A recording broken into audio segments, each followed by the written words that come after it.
Hey y'all, it's KIMEKO, Pretty Girl Trucker, and I am back again with what? Another video. So you guys, if you have been here rocking with me, welcome back. And if you are new, please subscribe. Because if you're not, then what are you doing? I'm just playing, but yeah. So you guys, thank you for tuning in. And what I did today was I decided to make chicken salad. It's just chicken salad. So we're gonna make chicken salad, and let me show you guys my ingredients. And while I prepare the chicken salad, I'm gonna talk to you guys. So I want to tell you guys what happened to me last night, which was crazy. So look, so you guys don't mind the stuff back here because you already know I live in my truck and it's that trucker life. So I got shit back here. It's stuff that I use all the time. So there's nowhere else to put it because I got stuff everywhere. Like I told you, I'm gonna do a truck tour eventually, and you know, it is what it is. So those of you that are truck drivers and you live in your truck, you guys already know the best thing is better to have and not need than to need and not have. So amen. All right, y'all, so we got chicken.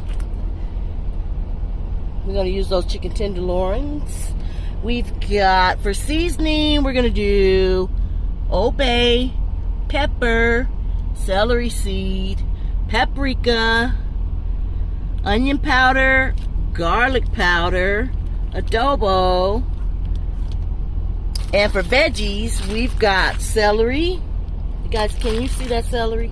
Celery, green onion or scallion, and a red bell pepper. And then we're gonna do mayonnaise. So if I was feeling a little frisky, I would maybe put some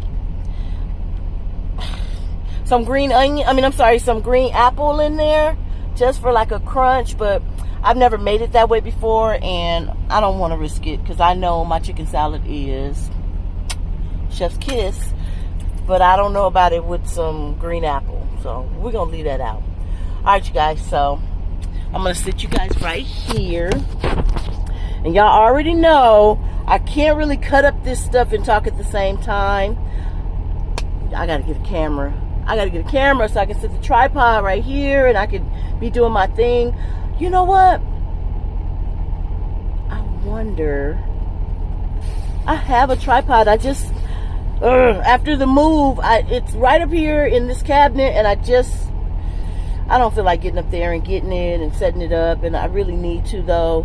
I wonder if I could sit you guys. If I sit you right here, you guys are going to fall, so that's probably not going to work. And by the way, check out the weight loss journey, y'all. The weight loss journey is journeying. Yeah. Let me put y'all right there for a second. Y'all, let me get my trusty knife. I love this knife. Let me show you guys. I don't know if you guys have one or not. It is a ceramic knife. The tip broke, so I bought a new one, but this one works just fine, so I just keep using it. Because who's gonna make me throw it away?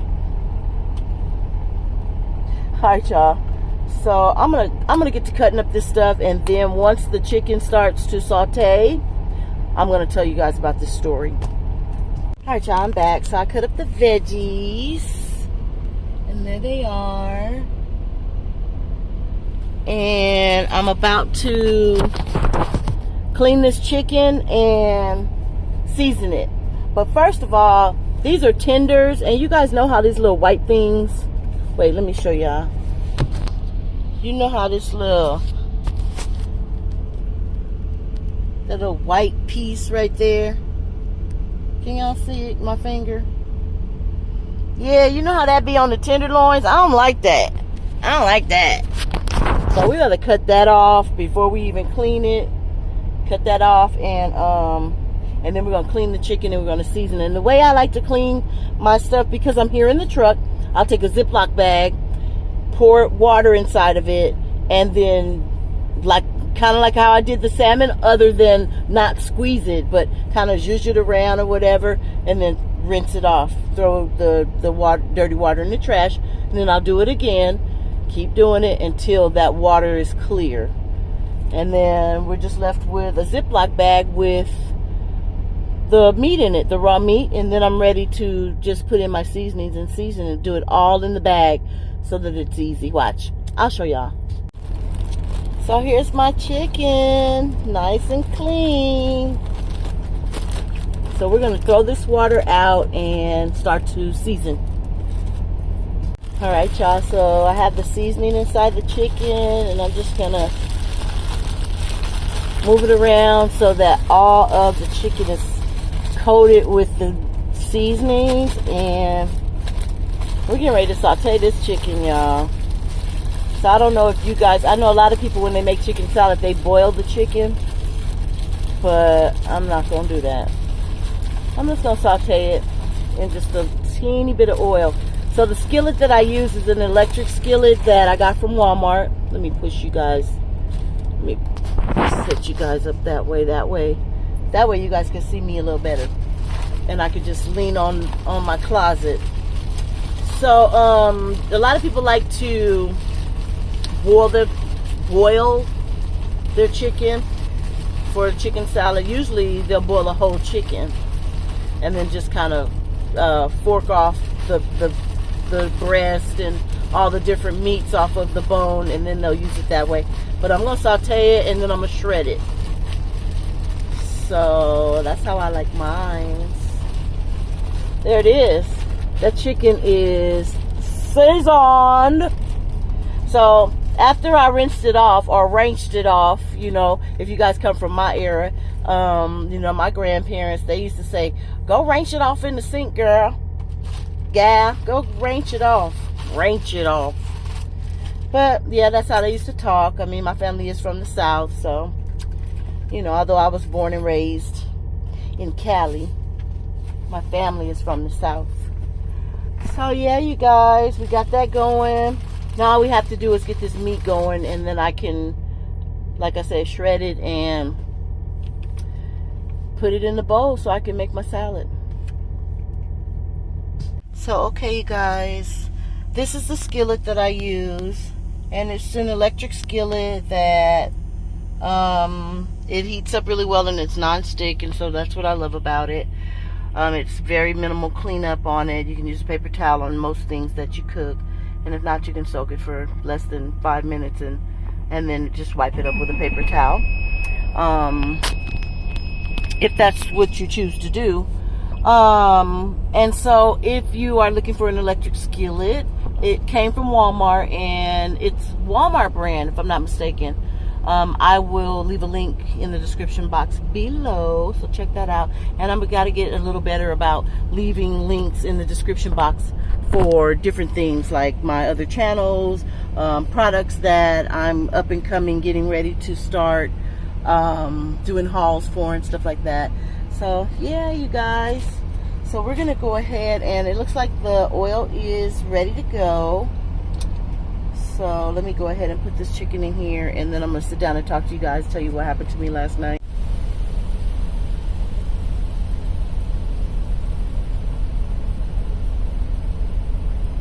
Alright, so that ain't gonna take that long.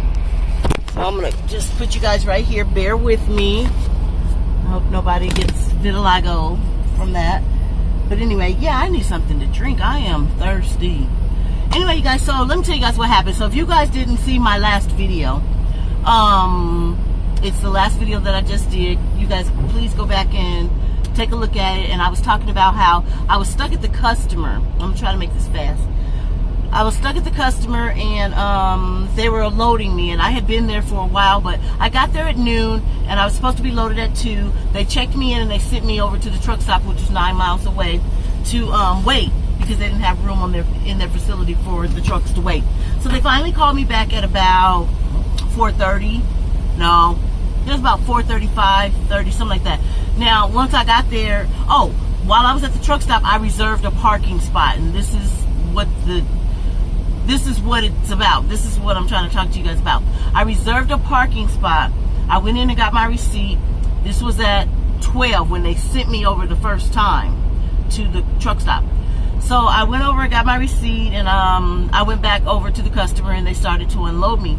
Well, after they finally, load me. After they finally loaded me, it was 8:30 at night, and I was in Decatur, Alabama.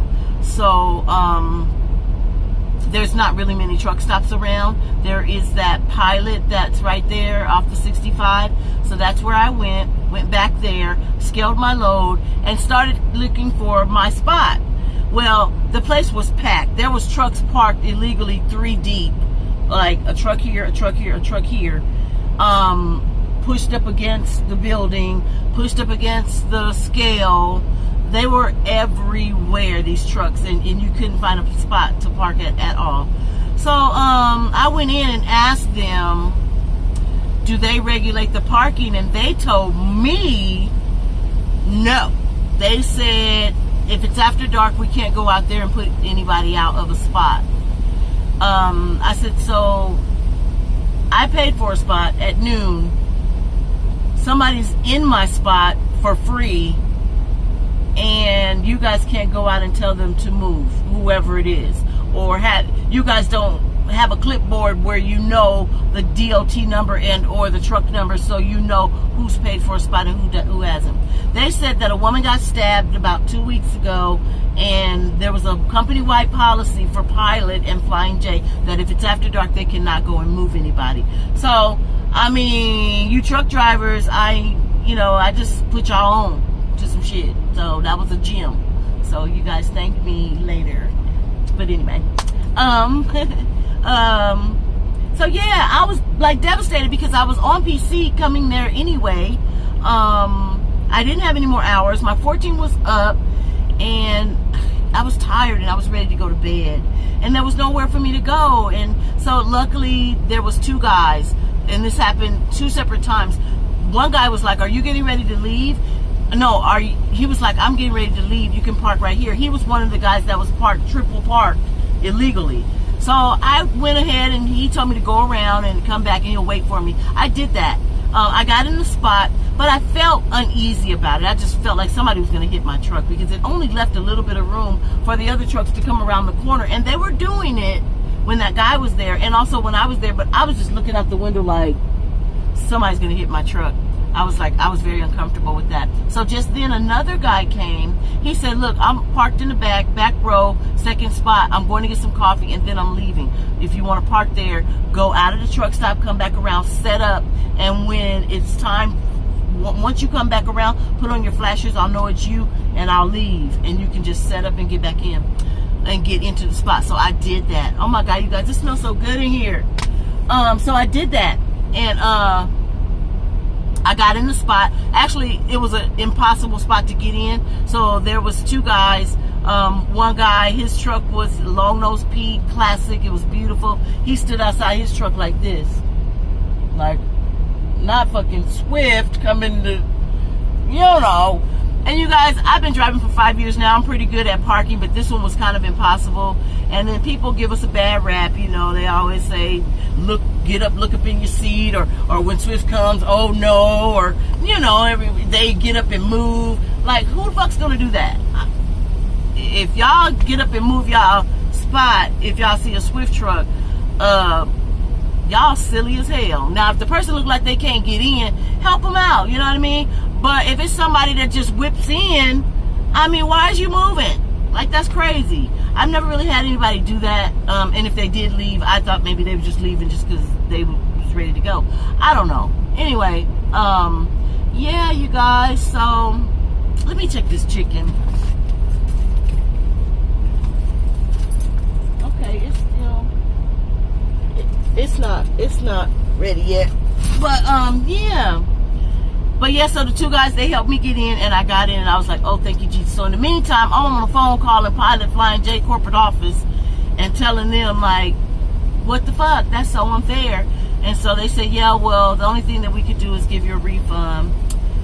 And thank God I was in a spot that was unpaid, and they went ahead and gave me a refund. But that sucks, That's crazy. That's crazy. That's crazy. They need to implement their rules, but I guess Decatur is so ratchet that, they don't want to go get nobody out the spot for fear of you know, getting hurt or whatever. She said if it's after dark. So it's the same difference if it's in the daylight. If a motherfucker gonna shank you, they gonna shank you or shoot you or whatever. You feel me? Anyway, so that's what I wanted to tell you guys. If you guys have made it this far in the video, please leave me a thumbs up, leave a comment below. Have you guys ever been in that situation where you paid for a spot and then you got there and it wasn't there? And then you either had to leave or whatever the case may be, or did you go knock on people's door? Or did you go tell the people and they went and knocked on the people's door? Or what? Leave a comment below. And also, you guys, make sure you share out the video. I hear this chicken going, so let me go ahead and turn it over, you guys. Alright, y'all, so I let the meat cool, and here it is. There's the meat. And now what I'm going to do is I'm going to take my kitchen scissors, got on the glove because I'm going to touch the chicken. Take my kitchen shears, and I'm just going to take each piece and just kind of cut it. So y'all, I'm so irritated because I've been at this customer now for, man, I've been at this customer since 6 o'clock. My appointment was at 6. I got here at 5:45, checked in. Usually this particular customer is a drop-in hook, but apparently they're saying that as of last week, they decided that dairy, which is what I have, I'm at Martin Brower, which has the McDonald's milkshakes. I mean, I have McDonald's milkshakes. Martin Brower is McDonald's, a McDonald's distributor. So, y'all, I feel like just taking this chicken with my hand and shredding it. It seemed like it's better.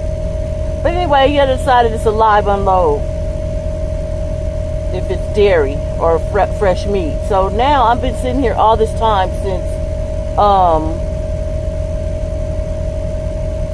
freaking 4:45. Oh, and just so you guys know, because you don't know, it's 10 o'clock. Yeah, that part. So I'm a little irritated, especially because I haven't even eaten yet. I've been sitting around waiting. Dang, are they going to call me? Are they going to call me so that I can know whether or not I can get up and finish cooking? Because it sucks when you're in the middle of cooking and then they call you. And then you got to kind of secure everything so it doesn't fall while you get in the door. But anyway, y'all, I'm going to come back with the finished product because... No, hold on. I'm going to go ahead and shred it up, let you guys see what that looks like. Me putting in the ingredients, stirring it up, and then showing you the finished product. Alright, so that is the chicken. Y'all, so there it is. I can't wait to devour it. I got some Ritz crackers, and it's a chicken salad. We're having chicken salad. So you guys, thank you for tuning in and checking me out and watching me cook on the truck my chicken salad. You guys, make sure you like, subscribe, comment, share the video, and I will see you in the next one.